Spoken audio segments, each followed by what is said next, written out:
Good morning, good evening, good night, good early morning out there in Radio Land. Reverberation time, lecture 7. This is not architectural. This is architecture 530, environmental systems. Reverberation time, often probably the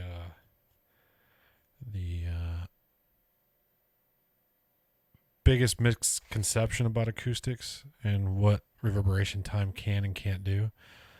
So let's explore this. Let's get into the nuts and bolts. Not really. We're gonna do an overview. If you really want to dive into it, do some testing, do some calculations. That's what we can do in 520 or 720.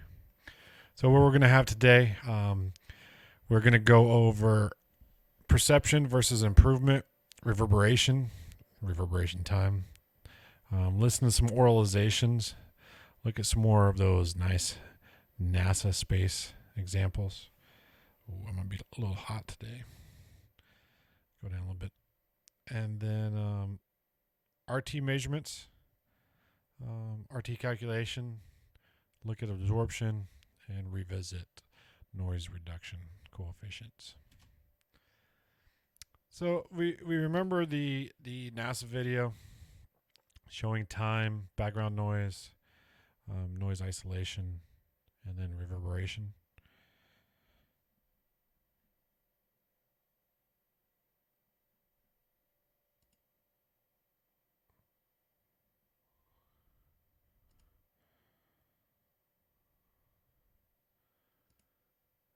Apologies about that. Making sure I don't have a notification come up.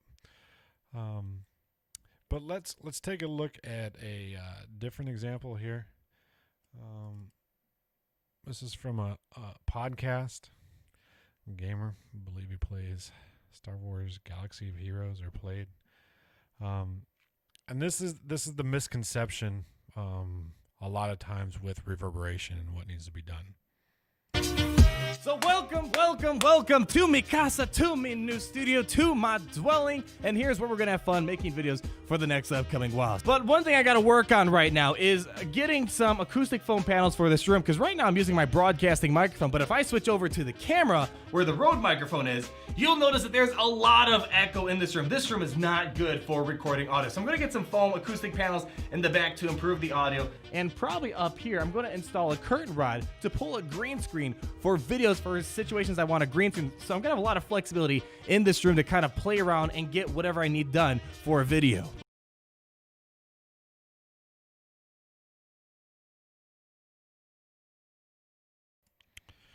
So that's an oftentimes a misconception. I need acoustic panels because I have echoes. The issue with this product, we don't know what it does. We might be able to get some noise reduction coefficients off of it, probably. I'm betting that this is coming off Amazon or eBay, and you're not going to have technical data. So if you don't know what the problem is, just putting a surface treatment may not solve the problem. The other issue, if we go, is he changes the source and the location. So right now he's very similar. If I turn on a larger version of me here, very similar setup. There's a reason that you do this in a recording scenario, because this microphone has a tight pickup here, and with that tight pickup, it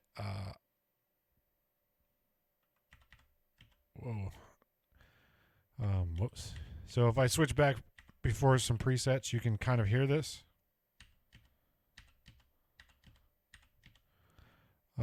But if I moved away, it would be a much bigger difference of doing the same thing, but my level's way higher than what it's picking up off the keyboard. So it's not as big of a deal at this point. So he's taking a microphone that he's right on top of, that's a recording microphone, using it for the correct application, and then comparing that to a Rode microphone that's on top of a camera that's 3 or 6 feet away. Yeah, that other microphone is going to pick up the room and not the direct sound from what he's talking into. So adding foam panels is not the way that I would spend money in this scenario. Now, that's not to say that that room's not reverberant. That's not the issue. That's not the problem that we have identified. The problem is getting a nice, clean sound into a recording. And that current setup that he's showing where he's on top of the microphone is working. Adding those foam panels will not improve that current setup. Not enough to justify the cost. So that's what we need to look at. We need to go back, take the subjective idea that this room is very noisy. I mean, as you've seen in the videos, this is a concrete bunker of sorts. So it's highly reverberant. But on the far end, it's not evident because of the equipment being used. I could fill this whole place up with foam. I'd rather spend money on something more interesting, something more hype beasty. So, reverberation. What is reverberation? We should be able to identify that. We should be able to describe it when we see a space. So we've got a direct sound in this scenario, in the bottom right. We've got the direct sound, and that's what these participants are picking up. But you also have the room, and this sum total of what it sounds like at this location from these reflections. That sum total there is the reverberation of the room. And what we're looking at is the ratio of what this direct sound is to what this reverberation time is. And then we're also looking at the time that it gets there. The time is very important. If this is coming in a lot later than the reflections are coming in a lot later and at a similar level, that's where you start to get an echo. Once you start to get an echo, then it starts to become distracting. And we want to maintain 30 milliseconds. This is where 1100 feet per second comes in.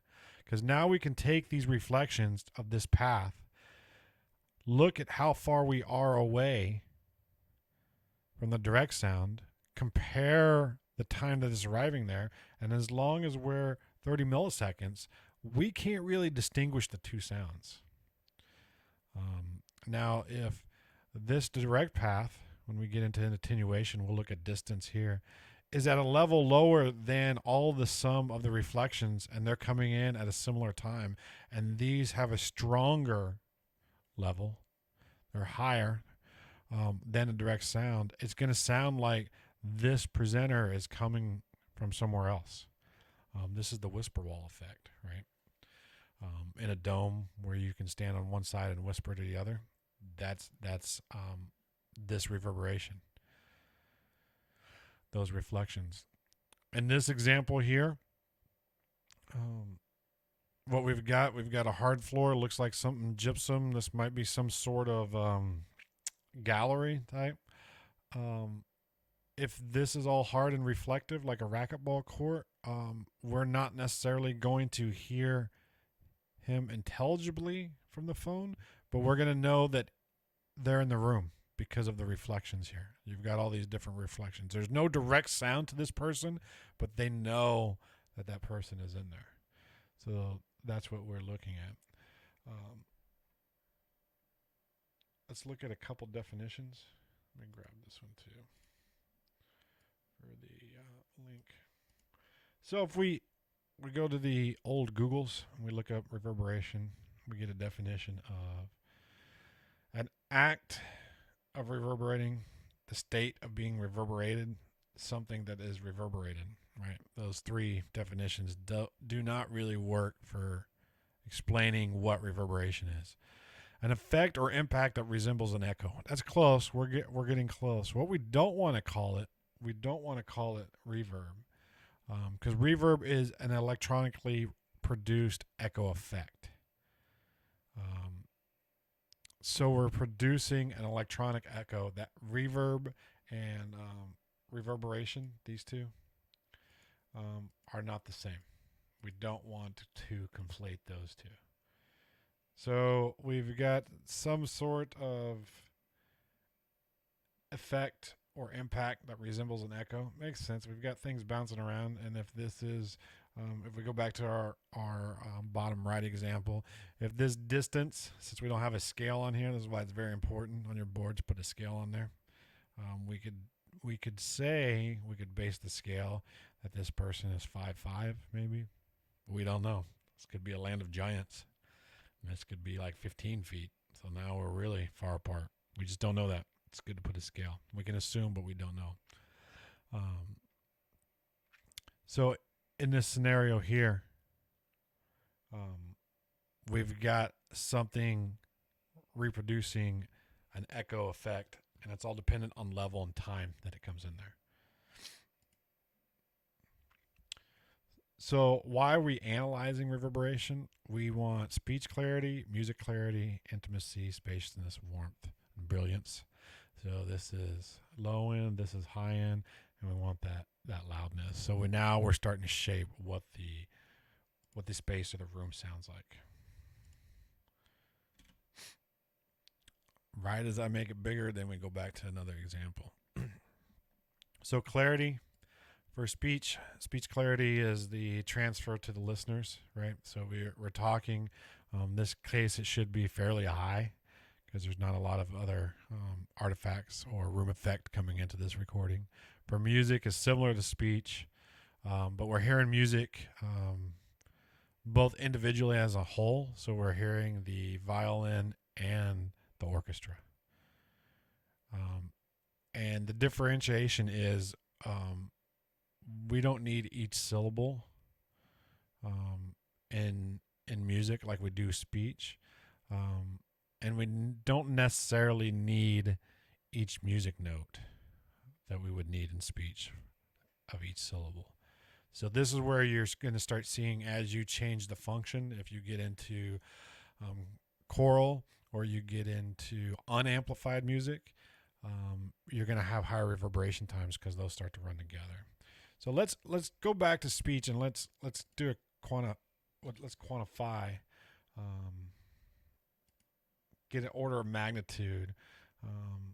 This is Echophon, which does acoustic products, kind of like this spray foam, spray plaster that works really good. And we've got clear and unclear. So let's listen to clear first.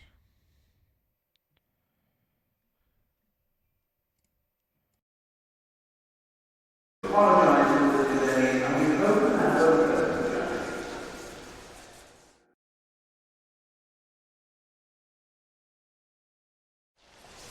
The train from Ipswich to London will be arriving in approximately 7 minutes on platform 3. We do apologize for the delay, and we hope to have a pleasant journey.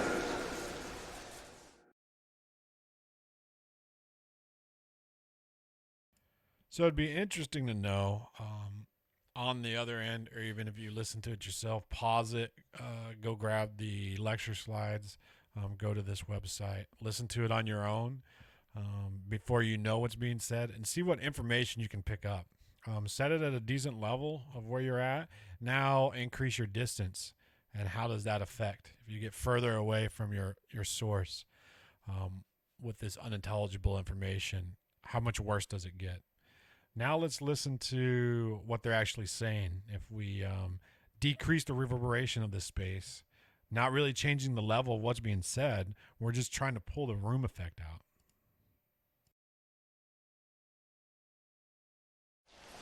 The train from Ipswich to London will be arriving in approximately 7 minutes on platform 3. We do apologize for the delay, and we hope you have a pleasant journey.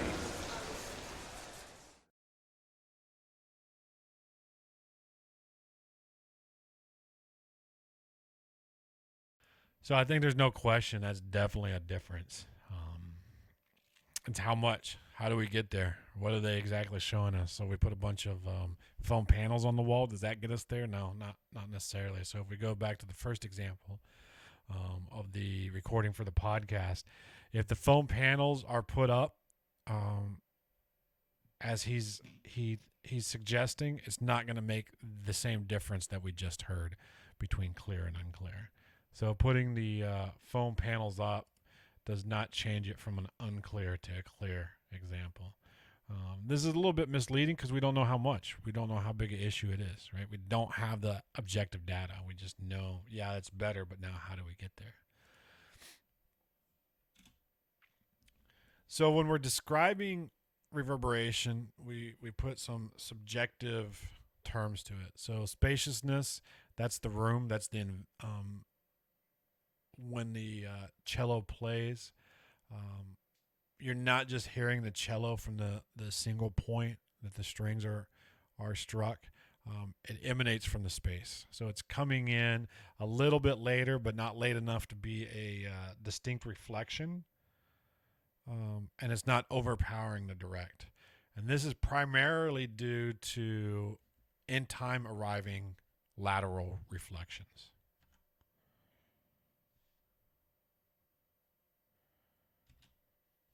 Next is warmth. This is the low end that we're talking about. So now you're going to start to see an issue. If you want a warm room that has a lot of low end and your background noise curve is not considering low end and your isolation is not considering low end, if you let low end mechanical noise into the space, you're going to have an issue. And then you've got brilliance. So that's a bright, clear ring, the xylophone. And those are the treble frequencies. It's often the happy face EQ curve, boost the ends and boost the highs. And if you recall what our hearing sensitivity is, essentially we like warm spaces and we like brilliant spaces. Loudness, we start to discern echoes at 30 milliseconds. Those are very helpful. But loudness, in comparison to the direct source, if we get it into 80 milliseconds, it starts to add to it, as long as it's not as strong or stronger than a direct source. Intimacy, this is kind of the opposite of spaciousness. A small room visually, a concert hall can have acoustical intimacy. If you're talking about a 4,000 or 5,000 person concert hall, it's how fast those reflections reach in terms from the direct sound. This recording that you're listening to, it's considered intimacy because it sounds like I'm right there. I'm right on top of it. It's the NPR sound, right? They're right next to you. Doesn't have any addition of a room around it. In terms of where we want to shoot for, this gives us an idea. It has volume, critical distance, and then RT60 time. Volume, so remember back in single number descriptors, reverberation time is a direct ratio of volume over total absorption. Either way you look at it, that's what both Eyring and Sabin's equations are looking at. They're doing it a little bit different. And so that volume directly affects what that recommended RT60 time is. And then critical distance is how far away are you from the noise, from the source, not the noise source, but how far are you away from the source before the room starts to take over. So your relatively small critical distance in this recording studio, because it has a small volume. And then as you get further and further out, that critical distance, that DC, increases, as does the RT60 time. So recording studio, we'd consider that dead. 0.3 seconds. Classroom, 0.4 to 0.6 seconds. Office space, 0.5 to 1.1. Now we're starting to see a little bit bigger swings, and we're also starting to see a little bit bigger volumes. But as for offices, one thing to point out, if you've ever been to an engineering office and you could hear a pin drop, right? That's a very low reverberation time in there. Low RT60 time. That's probably the 0.5. If you're on a trading floor or you're running a hedge fund, you probably want it closer to 1.1 second. You want that extra room. Or if you're in a call center, you want that activity. You want that background noise to overcome what the person next to you is saying. You want to know they're there. You just don't want to know what they're saying. Lecture hall, 1.0 to 1.5, and then concert opera house, 1.4 to 2.0. And this is good to point out because this is where you start getting into mixed use spaces. And if you have a lecture hall that's live and a concert hall that's dead, right? So you're overlapping this 1.4 to 1.5 seconds, and you're saying you have a multifunction hall. It's really not the case. You have a very reverberant lecture hall, which probably won't work too well for a lot of people, and you have a very dead concert hall. And then churches up into the 2 to 10 seconds, depending if they have an organ or not. So how can reverberation be analyzed? And we do that with reverberation time. That's the RT60. We're not looking at the sound pressure, sound power level of the space. What we're really looking at is how long it takes that source to decay. That's what we're really looking at. How many times does it bounce? So if we look at reverberation time and oralizations, so we've got reverberation on the old wiki, reverb, and then reverberation time. The time it takes sound made in a room to diminish 1/1,000,000th of its original intensity. And that 1/1,000,000th correlates to 60 dB on there. So we're looking to create and measure a sound that decays 60 dB. The time it takes that sound to decay 60 dB, which is interesting, relates to normal conversation. Now they all start to tie together. So when you're talking in a room and you stop and that sound dissipates and is done, that's your reverberation time. You need to be a little bit louder because you've got to overcome the background noise, right? So if we have background noise in a space and that's at 30 dB and we're only talking at 60 dB, we can't measure that. We can't get that RT60. So we have to have a source that creates upwards of 90 to 100 dB so we can fill the room above the noise floor and measure that, what it takes that time to decay on there. So that's what we're looking for in terms of reverberation time and being able to objectively look at these. So now we want to hear the difference. Another manufacturer. We've got an oralization tool here. Now we're getting some numbers. We're getting Sabins per square feet. We're getting reverberation time.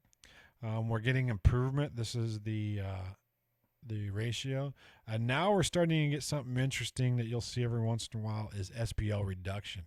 How much lower is the room now that we're absorbing some of that sound? So let's take a listen to the first one. This exposed structure space has a 3.4 second reverberation time. One more time. This exposed structure space has a 3.4 second reverberation time.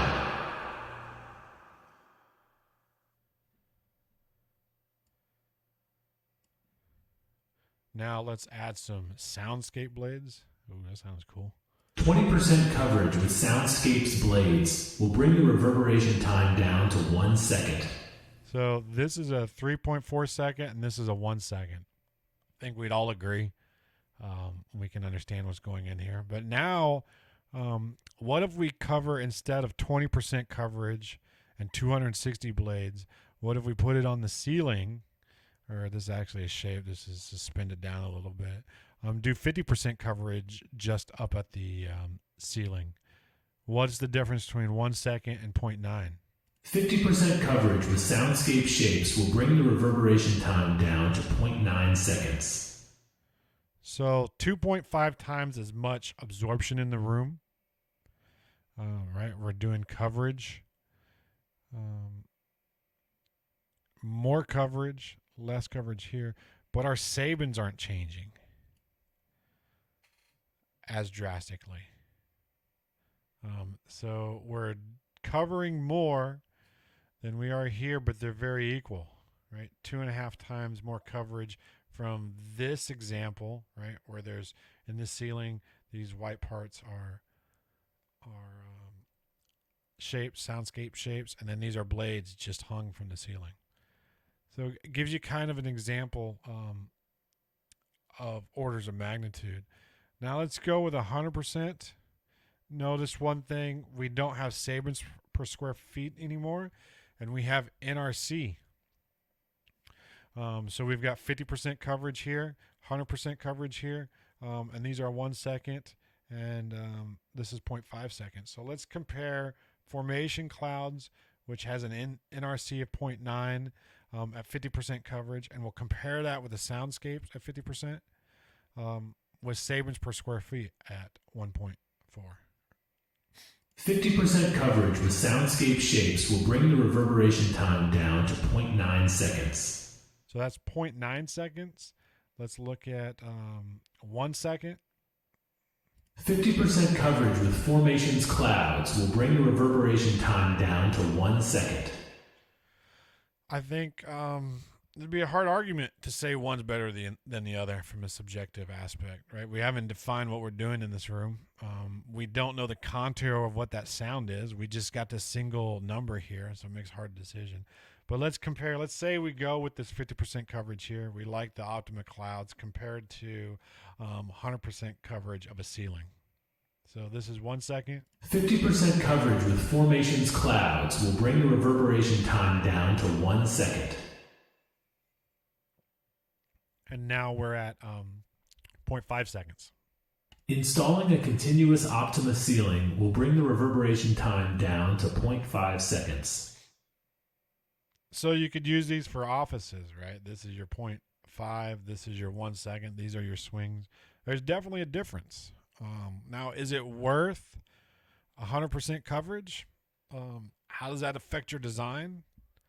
What look are you going for? What's the cost? What we don't know is how much this costs compared to this. If this is twice the cost of this, it'd be a hard argument to say go with 100% coverage. If it's relatively equal, because this is a much more expensive product, maybe you go with 100% coverage. But we've got to have that objective data. We've got to be able to predict that. We do a lot of reverberation time modeling in 520. We're not going to do ease modeling in here. We're not going to do measurements in here, and we're not going to do the Excel spreadsheet calculations. Do that in 520. So RT60, that quantifies how much reverberation is in the room. It's time it takes 60 dB to decay in the space. You can calculate with Sabin or Airing's equations, which is a direct proportion of volume over absorption. And you measure that by making impulse measurements. Pop a balloon, do a hand clap, shoot a blank 38 in the space. Did that once, and then the cop showed up to the space. So I suggest maybe doing something more safe in these times. Time it takes. We did the oralizations. So if you're taking measurements, you need a microphone, interface, capture device, and then a source. You take that into Ezra, Arda, or Rumi Q Wizard, and all three of those, you're able to get reverberation time per octave band, per third octave band, and you can start to do an analysis. So what this helps you do is you do the oralizations like we just listened to. You do that calculation. You place the absorption, and you place the surfaces in the room. You go back and measure it, and did it perform? And if it checks yes, I wanted 0.5 seconds. I got 0.5 seconds. The next one is describing it. Now, did it work? Did that 0.5 seconds work? Did my objective measurements fulfill the subjective needs of the client?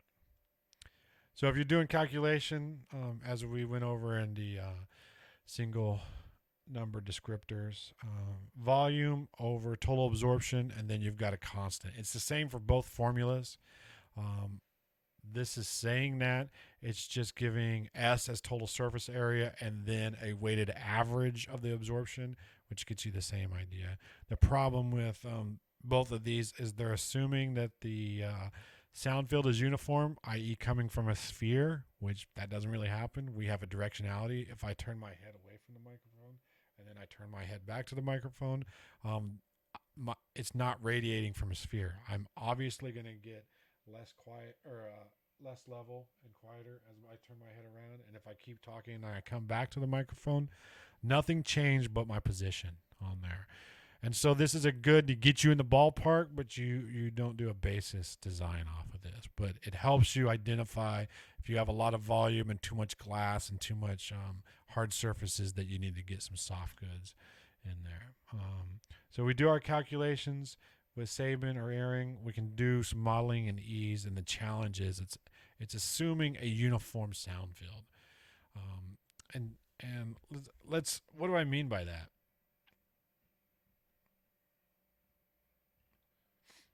Let's go back to our example. So if we're assuming a uniform sound field, and wherever we put the absorption, we assume the sound's hitting it. But the majority of the energy is coming from direct sound. So if I put all of my absorption up here, I'm not really absorbing what's coming here. And likewise, if they turn their head and talk the other way, a better example is if I put all my absorption up in the ceiling and this guy's talking away, it's bouncing these ways on these walls. It's never touching up there to get absorbed. The sound has to go in that direction. If you put in sound absorbing materials up here, it's not a black hole. It does not defy gravity and suck the sound up there. There's no supersonic sound sucker. It's got to touch it. So this is why placement is good. And very similar to lighting, you want to do studies, ray tracing studies on sound. Same physical principles. It's just different wavelengths. And we do all that in architectural acoustics 520. So can we describe what we hear? That's what we're trying to get to. When we look at a space, do we know it's going to be too live? Is it going to be warm? Is it going to be bright? Like, what is it going to be like? And how can we explain that to the client? Going back and revisiting, we've got background noise, isolation, reverberation time. The problem with this example, it goes from a live room to a dead room. So we're not really walking through what they sound like. But have no fear. Have no fear. NASA is there for us. So we need to do reverberation time.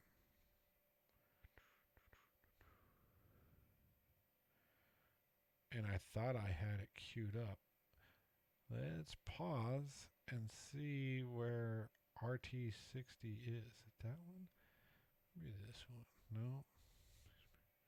Oh, yeah. It is there. I do have it. Whoa, dude. Whoa, dude. Too fast. Too fast. It looked different. That was a problem. This video did not look like that video. Same dude.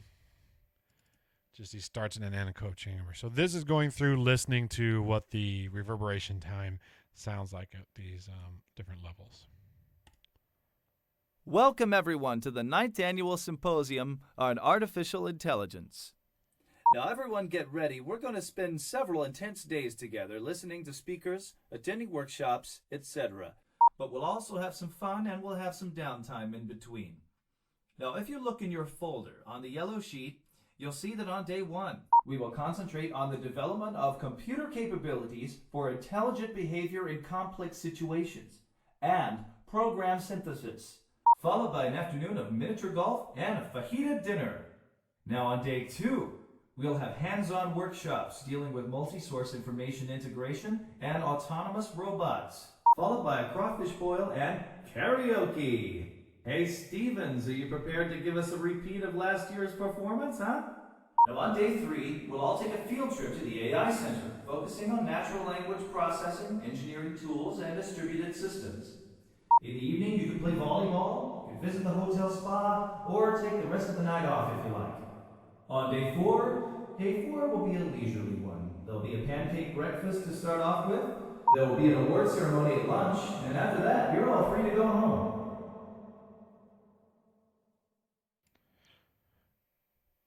So let's listen to that one more time. I'm going to give you a chance. I'm assuming because it was a lower level than the Ecaphon one. It was a little bit hard to hear, so you all turned it up a little bit. So I'll give you a chance to turn it down a little bit and adjust it here in a minute. I'm going to turn us up back. Turn this back up. I might not be able to get enough level out of this bad boy. Let's check it out on this recording. You'll notice it's different than that one is different than this one. Okay, class. First, I'd like to congratulate. There's more level in that recording there than there is in this one. Welcome, everyone, to the 9th Annual Symposium on Artificial Intelligence. Now, everyone get ready. We're going to spend several intense days together listening to speakers, attending workshops, etc. But we'll also have some fun and we'll have some downtime in between. Now, if you look in your folder on the yellow sheet, you'll see that on day 1, we will concentrate on the development of computer capabilities for intelligent behavior in complex situations and program synthesis, followed by an afternoon of miniature golf and a fajita dinner.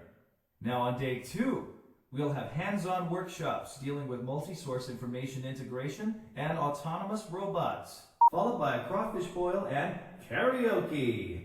Hey Stevens, are you prepared to give us a repeat of last year's performance, huh?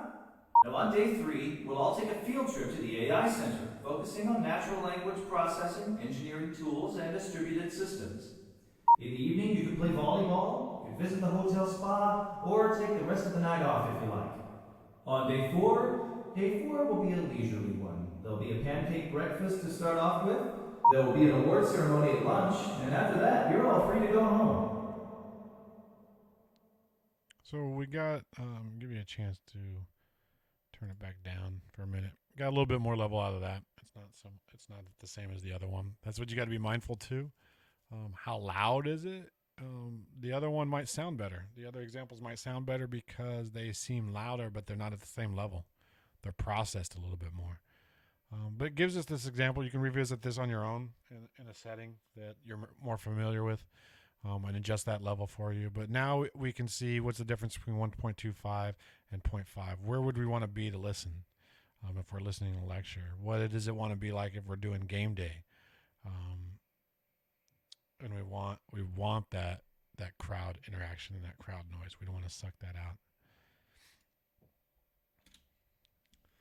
So when we're looking at absorption, we want to identify area. We want to calculate that volume. And then we start to evaluate the surfaces, apply sound absorption data to it. If we can't get that, we can start with noise reduction coefficient. Remember, that's that single number. How we mount it is important too. If we stand it off the wall, so if we put a foam panel on the wall and we put an inch of air behind it, that helps attenuate low end better than just surface mounting it. Then we calculate the average absorption, multiply that by the surface, and then divide volume by total absorption. And then we get reverberation time. And we've got to do that for each octave band. We want to know what it sounds like. So is it bright or is it warm? And we're not going to do a full reverberation time calculation in here. We don't have that time. We don't have that luxury. We would do that in is Architectural Acoustics 520.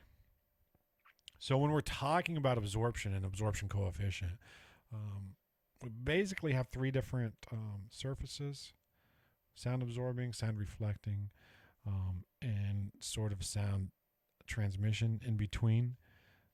And when we're looking at absorption coefficient, this is concrete, for example, we're looking at the incident, what the arriving sound is, and how much is reflected back.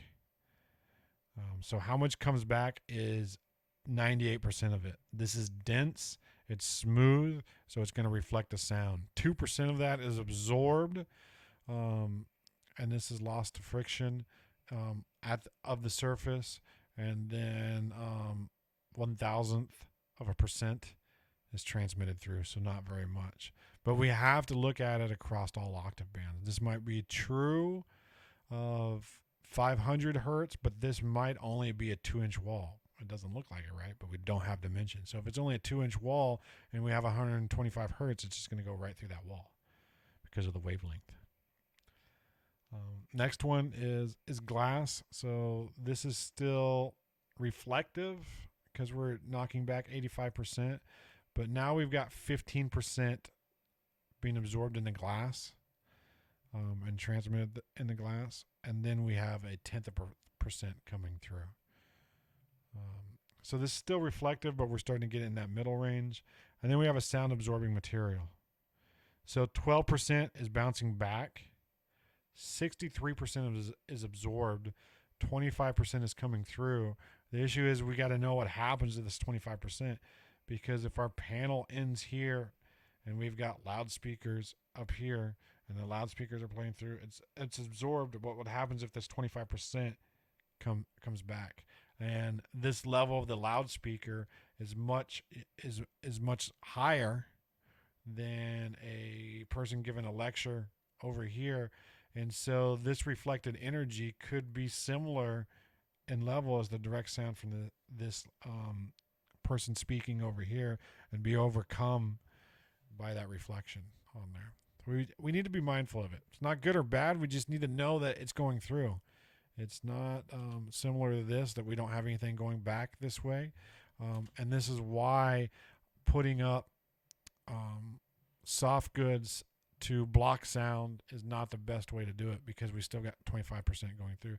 It's good on this side. It's good for absorption. It's good on for this space over here, because we're not kicking it back as long as this is absorbed back, right? If this is on a flat wall and then it's just bounced back in here, now 63% of that 25% is absorbed. So it's really negligible once it gets on there. We just need to be mindful. That's actually what's happening. So the absorption coefficient, alpha, describes sound absorbing quality of a surface. It's from 0 to 1, and it indicates how much sound energy does not return. So we've got total incident, A. We've got what is absorbed, C. And then we've got what is transmitted, D. And so our absorption coefficient is telling us by an order of magnitude how big B is going to be of being reflected. So we've got C over D, divide that by A, gives us a percentage, and that tells us roughly how much is coming back. Marble's highly reflective, so marble usually has a absorption coefficient across almost all the octave bands of 0.01, so 99% of the energy is reflected back, 1% is transmitted through or absorbed. Acoustic ceiling tile, now we're on the other end, is 0.8. That means 20% of the sound is reflected back and 80% is absorbed or transmitted.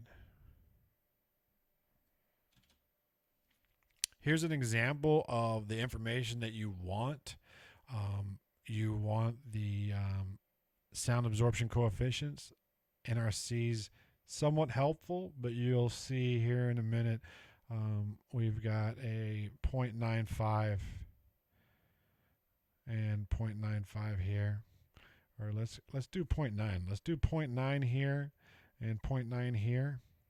And if we were trying to absorb 125 hertz and we just went off the NRC value, 0.9 here, Optima ceiling tiles at 125 is very good. 0.81, we like that. The similar 0.9 with backing, we look at it now, we're at 0.44. And I say, because do we need to absorb that 125? If we don't need to absorb that 125 and we want a warm room, we want some low end to linger more, maybe this is the option that we go with, this 0.9. But we can't just simply swap these out. We can't swap this out for this and say they're equal even if one's less expensive. Note, you can get more than 100%. So it's 0 to 1. So anything over 1 is saying that it's absorbing more sound that's hitting it. In theory, you can do that because you're adding a panel. That panel has thickness. That thickness has edges. So in theory, you are increasing the surface and adding absorption. Practicality-wise, remember that the sources that we have in a space, they are not uniform, so you're probably not going to hit those edges on there. So I never use anything over 1. And you also want to be mindful that 10.6 is not realistic unless somebody's created a black hole and can put it up there. So don't use that. But this is pulled off of manufacturer data. It shows very interesting aspect. But that's how we break it down. We can use NRC as a basis. So if you use NRC and you use 0.9 all the way across here, and you had a little room to spare at 125, you might be all right. If you can only get 0.8. But if you were using 0.9 and you can only get 0.44 absorption from that material, it's not going to work on your calculation. You're going to have to either put more of it in, which then weights it and takes out your brilliance, your high-end reflections, and might sound muted in that room. Revisiting why NRC is also detrimental, because we're only looking at 250 hertz to 2000 hertz. So in this example, we have NRC of 0.3, but it might be 0.6 at 4K and might be 125 at 0.08. Maybe that's what we want. We don't know, but you can't just base it off that single number. You need all the information to do a sound design. So can we describe what we hear and what's going on? We can. Is it porous? Is it smooth? Is it dense? Is it lightweight? Is it thin or is it thick? If we can start putting that together, a porous, lightweight, thick material will absorb most frequency bands. A smooth, dense, thick material will reflect a good majority of frequency bands.